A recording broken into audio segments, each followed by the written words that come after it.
ಹೇಳ್ತಾರಲ್ಲ, ಹೋಗ್ 1 ತಿಂಗಳು ಆರಾಮಾಗಿ ಇದ್ ಬಂದ್ಬಿಡೋಣ ಕಣೆ. 1 ತಿಂಗಳು ಹೋದ್ರೆ ಗಂಡಸರ ಊಟಕ್ಕೆ? ಲೇ ಸರಿಯಾಗಿ ಹೇಳ್ದೆ, ಅವ್ರೇ ನಮ್ಮನೆ ನಂಬ್ಕೊಂಡು ಊಟ ಕಾಯ್ತಾ ಕೂತಿರ್ತಾರ. ಹಾಗಲ್ಲ, ಬೆಳಿಗ್ಗೆ ಟಿಫನ್, ಮಧ್ಯಾಹ್ನ ಊಟ. ಬಂದ್ 2 ವರ್ಷ ಆಯ್ತು, ಮದ್ವೆಗ್ ಮುಂಚೆ 25 ವರ್ಷ ನೀನೇ ತಿನ್ಸಿದ್ಯಾ? ವಯಸ್ಸಲ್ಲಿ ನೀವ್ ಹೇಳೋದು ಯಾಕೋ ನಂಗೆ ಸರಿ ಅನಿಸ್ತಿಲ್ಲ. ಈಗಾಗ್ಲೇ ಅವರು ಸಂಸಾರಕ್ಕೆ ಅಡ್ಜಸ್ಟ್ ಆಗಿಲ್ವಾ? ಲೇ ಪಾರು, ನೀನೊಬ್ಳು ಹುಚ್ಚಿ ಕಣೆ. ಅವ್ರು ಎಲ್ಲ ಹೋಗ್ತಾರೆ, ಯಾರನ್ನ ಮೀಟ್ ಮಾಡ್ತಾರೆ, ಏನ್ ತಿಂದು ಮೂತಿ ಒರ್ಸ್ಕೊಂಡ್ ಬರ್ತಾರೆ, ಇದನ್ನೆಲ್ಲ ನಿನ್ ಹೇಳ್ತಾರಾ? ಅದನ್ನೆಲ್ಲ ಏನೋ ಹೇಳಲ್ಲ, ಬರೀ ಊಟ ಆಯ್ತು ಅಂತ ಅಷ್ಟೇ ಹೇಳ್ತಾರೆ. ಅದಕ್ಕೆ ಹೇಳ್ತಾ ಇರೋದು, ನಮ್ಮನ್ ಹೇಗೋ ಮಹಿಳಾ ಸಂಘದವರೇ ಕರ್ಕೊಂಡ್ ಬರ್ತಾರೆ ಕಣೆ. 1 ತಿಂಗಳು ಆರಾಮಾಗಿ ಇದ್ ಬಂದ್ಬಿಡೋಣ. ಹೋಗ್ ಲಗೇಜ್ ಪ್ಯಾಕ್ ಮಾಡ್ಕೊ. ಆಯ್ ಚಿನ್ನು, ಹೇಗಿದ್ದೀಮ್ಮ? ಯಾಕಮ್ಮ ಅಳ್ತಾ ಇದೀಯಾ? ಬೆಳ್ಳಿ ಕಾಲ್ ಚೈನ್ ಬೇಕಾ? ಅಯ್ಯೋ, ಬೆಳ್ಳಿ 50,000 ರೂಪಾಯಿ ಆಗ್ಬಿಟ್ಟಿದ್ಯಲ್ಲಮ್ಮ.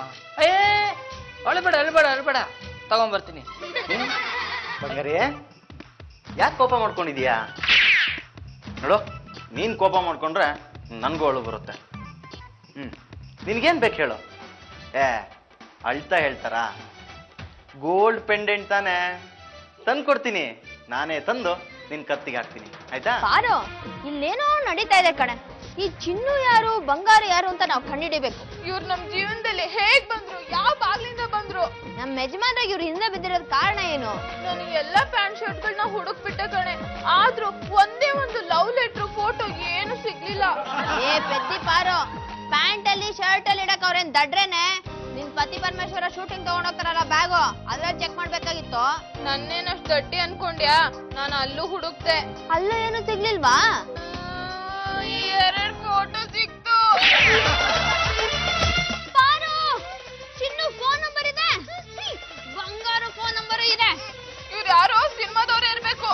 ಸಿನಿಮಾದವ್ರಾದ್ರೂ ಆಗಿರ್ಲಿ, ಟಿವಿಲಾದ್ರೂ ಆಗಿರ್ಲಿ, ಏನ್ ಮಾಡ್ತೀನಿ ನೋಡು. ಕೂಟ್ಲಾಯ್ರೆ, ಇಲ್ಲಣ್ಣ, ಕಾಲ್ ಗೆಜ್ಜೆ ಮಾಡ್ಸಿದೀನಿ. ಇಲ್ಲಿ ನೋಡು, ಗೋಲ್ಡ್ ಪೆಂಡೆಂಟ್ ಮಾಡ್ಸಿದೀನಿ. ರೀ, ಯಾವ್ದ್ರಿ ಅದು ಬಂಗಾರದ ಪೆಂಡೆಂಟು? ದಾರ ಕಟ್ಟಿ ಕತ್ತಿಗೆ ಹಾಕೊಳ್ಳೋದಮ್ಮ. ಯಾರ್ ಕತ್ಗೆ? ಕತ್ತಿದ್ದವ್ರ ಕತ್ತಿಗೆ. ನಿಜ ಹೇಳ್ರಿ, ಅದ್ ಯಾರ್ಗೆ ಅಂತ? ಬೇರೆಯವ್ರಿಗೆ, ನನ್ನ ಬಂಗಾರಿಗೆ. ಕಾಲ್ ಗೆಜ್ಜೆ ನನ್ನ ಚಿನ್ನುಗೆ. ರೀ, ನಿಮ್ಗೇನ್ರಿ ಬಂತು? ನನ್ನನ್ ಯಾಕೆ ತವ್ರ ಮನೆ ಕಳಿಸ್ತಾ ಇದೆ ಅಂತ ಈಗ ಗೊತ್ತಾಯ್ತು.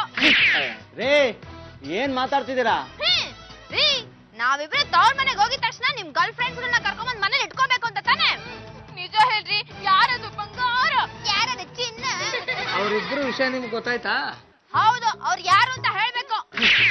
ಆಯ್ತು ಬಿಡ್ರಮ್ಮ, ಅನಾಥಾಶ್ರಮದಲ್ಲಿ ಸೂಪರ್ವೈಸರ್ ಸುನಂದಮ್ಮ ಅಂತಿದ್ದಾರೆ, ಅವ್ರನ್ನೇ ಕರೆಸ್ತೀನಿ. ನಿಮ್ಮ ಅನುಮಾನಕ್ಕೆ ಪರಿಹಾರ ಸಿಗುತ್ತೆ.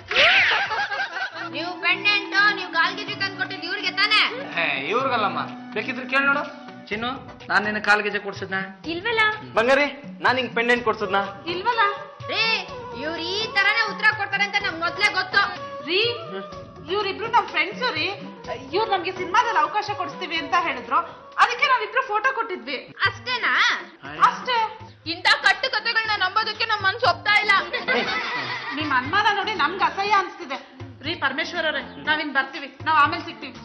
ಇಂಥ ಹೆಂಡತಿ ಜೊತೆ ಅದ್ ಹೇಗೆ ಸಂಸಾರ ಮಾಡ್ತಿದ್ದೀರಾ? ಚಿನ್ನು, ನಿಜ ಹೇಳಪ್ಪ, ನಿನ್ಗೆ ಯಾವ ಅಂಕಲ್ ಕಂಡ್ರೆ ತುಂಬಾ ಇಷ್ಟ? ಗುಂಡಣ್ಣ ಅಂಕಲ್ ಇಷ್ಟ. ಬಂಗಾರು, ನಿನ್ಗೆ? ಪದ್ಮ ಅಂಕಲ್ ಇಷ್ಟ. ನನ್ಗೆ ಗುಂಡಣ್ಣ ಅಂಕಲ್ ಕಾಲ್ ಚೈನ್ ಕೊಡ್ಸಿದ್ದಾರೆ. ನನ್ಗಿದು. ನೋಡಿದ್ರಾ, ನೀವಿಬ್ರು ಇವ್ರ ಮೇಲೆ ಅನ್ಯಾಯವಾಗಿ ಅನುಮಾನ ಪಟ್ಬಿಟ್ರಿ. ನಮ್ಗಾಗ ತಲೆ ಕೆಟ್ಟಿತ್ತು, ಸಾರಿ. ನನ್ಗೆ ಗೊತ್ತು, ಇವರಿಬ್ರು ಹೇಳಿದ್ರು ಇದೇ ಹೆಸರಿನವರು ಇಬ್ರು ನಟಿಗಳಿದ್ದಾರೆ, ಅವ್ರು ನೋಡಿ ನೀವು ಕನ್ಫ್ಯೂಸ್ ಮಾಡ್ಕೊಂಡಿದೀರಾ ಅಂತ.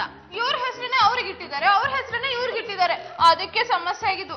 ಇವಾಗ ನಮ್ಗೆ ಬಂತು. I am sorry. ಹಲೋ, ಹೇಳ್ ಚಿನ್ನು. ಹಂಗಂತೀಯ? ಆಯ್ತು. ಹಲೋ, ಹೇಳ್ ಬಂಗಾರಿ, ನೀನು ರೆಡಿನಾ? ಆಯ್ತು, ಕೇಳ್ಬಿಟ್ಟು ಹೇಳ್ತೀನಿ. ಏನ ನಿಂದ ಅದೇ ವಿಷಯನಾ? ಹೌದಾ? ರೀ, ಯಾರದ್ರಿ ಫೋನು? ರೀ, ಹೇಳ್ರಿ ಯಾರ್ದ್ರಿ ಫೋನು? ಇರ, ನಾನು ಹೇಳ್ತೀನಿ. ಚಿನ್ನು ಬಂಗಾರ ಇಬ್ರು ಫೋನ್ ಮಾಡಿದ್ರಮ್ಮ. ಏನಂತೆ? ನಿಮ್ ಹೆಂಡ್ತಿರೋ ಅನುಮಾನದ ಪಿಶಾಚಿಗಳು ಅವ್ರನ್ನ ಬಿಟ್ಟು ನಮ್ಮನ್ ಕಟ್ಕೊಳ್ಳಿ ಅಂತಂದ್ರು.